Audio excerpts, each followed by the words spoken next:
Hi friends, నిజంగా విశ్వం గురించి తెలుసుకుంటూ ఉంటే అది ఎంతకీ తరగదు. ఇంకా ఏదో ఉంది తెలుసుకోవాల్సిందని అనిపిస్తూ ఉంటుంది.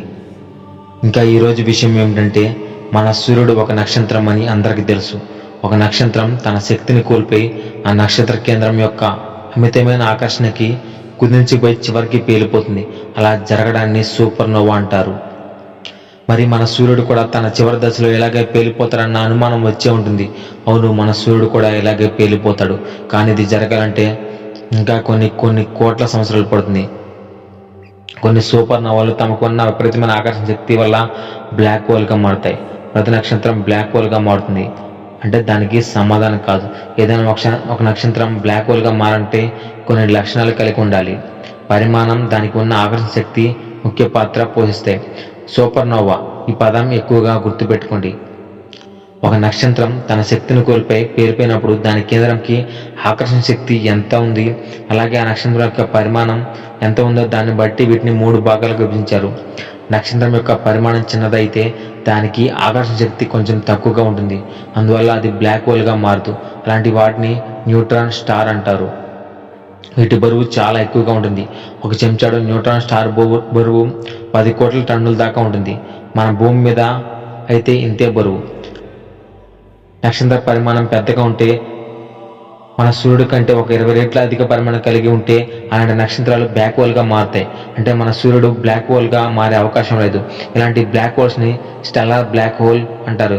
ఇది ఒక గ్యాలక్సీలో కొన్ని వందలు ఉంటాయి. ఇవి చాలా చిన్న black holes. Stellar black hole చిన్నదైనా ఒక స్టార్ని తనలోకి లాగేసుకునే శక్తి ఉంటుంది. ఇవి చాలా ప్రమాదకరం. ఎందుకంటే ఈ విశ్వంలో ఒక చోట సక్రమంగా ఉండవు, అటు ఇటు తిరుగుతూ ఉంటాయి. వీటిని కనిపెట్టడం చాలా కష్టం. ఎందుకంటే మీకు ముందే చెప్పా, విశ్వంలో మనం దేనికైనా చూడాలంటే కాంతి దాని మీద పడాలి. కానీ ఈ బ్లాక్ హోల్స్ కాంతిని కూడా తమలో కలిపేసుకుంటాయి. కాంతి సెకనుకు 3 లక్షల కిలోమీటర్ల వేగంతో ప్రయాణం చేస్తుంది. అంత వేగంగా ప్రయాణం చేసే కాంతిని కూడా లాగేసుకున్నాయంటే వీటి ఆకర్షణ శక్తి ఎంత ఎక్కువగా ఉంటుందో ఆలోచించుకోండి. ఇంకా మన సూర్యుడి కంటే కొన్ని లక్షల రెట్లు అంతకంటే పెద్ద నక్షత్రాలు ఉన్నాయి కదా, అవి సూపర్ నోవా జరిగితే వాటి ఆకర్షణ శక్తి అలాగే పరిమాణం చాలా ఎక్కువ. విశ్వంలో వీటికి ఉన్నంత శక్తి వేరే దేనికి ఉండదు. వీటిని సూపర్ మాసివ్ బ్లాక్ హోల్ అంటారు. ఇవి చాలా పెద్దవి, గెలాక్సీకి కేంద్రంగా ఉంటాయి. మన పాలపందకు కూడా ఒక సూపర్ మాసివ్ బ్లాక్ హోల్ ఉంది. దాని పేరు సగటేరియస్ ఏ స్టార్. ఇది ఎంత పెద్దది అంటే దీని పరిమాణం 4,40,00,000 కిలోమీటర్లు. దీని ఫోటో తీయడానికి శాస్త్రవేత్తలు ఎంత కష్టపడ్డారో ఆ విషయం గురించి తర్వాత మాట్లాడుకుందాం. మన సూర్యుడు పరిమాణం 13 లక్షల కిలోమీటర్లు. అలాంటిది మన పాలపందులో ఉన్న బ్లాక్ హోల్ పరిమాణం 4,40,00,000 కిలోమీటర్లు. ఒకసారి ఊహించుకోండి, మన సూర్యుడు అందులో ఒక వంతు కూడా లేడు. దీని చుట్టూ మన సౌర కుటుంబం మొత్తం తిరుగుతూ ఉంటుంది.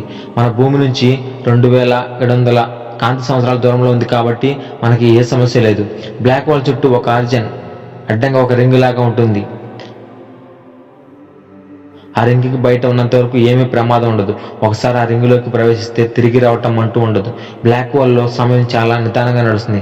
చెప్పాలంటే అక్కడ ఒక రోజు గడిపితే మన భూమి మీద 20 నుంచి 30 సంవత్సరాలు గడిచిపోతాయి. అది బ్లాక్ హోల్ యొక్క పరిమాణం మీద ఆధారపడి ఉంటుంది.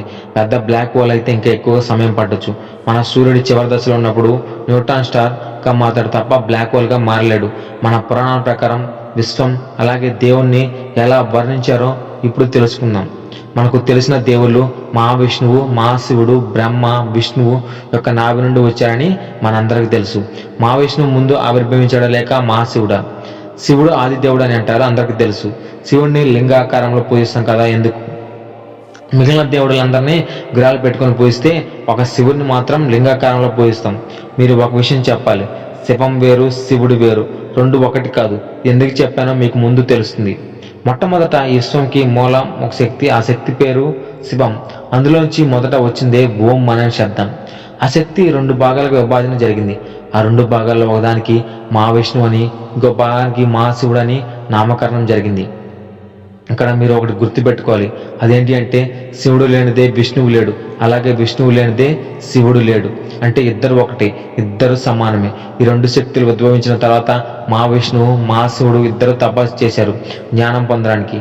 అలా కొన్ని కోట్ల సంవత్సరాల తర్వాత మహావిష్ణు తపస్సు ఫలించి ఆ జ్ఞానం మొత్తం ఒక చోట కేంద్రీకృతమై ఒక వెలుగు ఆయన నాభి నుండి బయటకు వచ్చింది. ఆ జ్ఞానమే మన సృష్టికర్త బ్రహ్మ. మహాశివుడు తపస్సు ఫలించి ఆ జ్ఞానం మొత్తం ఆయన నుదుటి భాగంలో కేంద్రీకృతమైంది. అదే శివుని 3వ నేత్రం. విష్ణువు శివుడి కంటే ముందు నుంచి ఉంది. శివం అంటే జ్ఞానం. ఆ జ్ఞానమే 2 భాగాలుగా విభజించబడి వీరెవరుగా అవతారం దాల్చింది.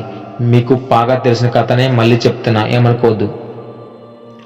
ఒకసారి మహావిష్ణువు బ్రహ్మ నేను గొప్ప అంటే నేను గొప్ప అని బాధించుకున్నారు. అప్పుడు మహాశివుడు లింగాకారంలో ప్రత్యక్షమే ఆయన వీరిరువురిని ఆది అంతం కనుక్కోమని చెప్పారు. ఆ విధంగా సృష్టి ఆవిర్భవించింది అని మనం పురాణాల ప్రకారం చదువుకున్నాం. ఇప్పుడు దాకా బాగానే ఉంది. ఇప్పుడు వీళ్ళకి నా అనుమానాలకు సంబంధం ఏంటని కదా మీ సందేహం. ఈ సృష్టిలో ప్రతిదానికి ఒకటి సంబంధం కలిగి ఉంటుంది. సైన్స్ కానీ దేవుడు కానీ చెప్పేది ఒకటే, జ్ఞానాన్ని సంపాదించడం. ఇవి ఎలా ఒకదానికి ఒకటి సంబంధం కలిగి ఉంటుందో తర్వాత భాగంలో చూద్దాం.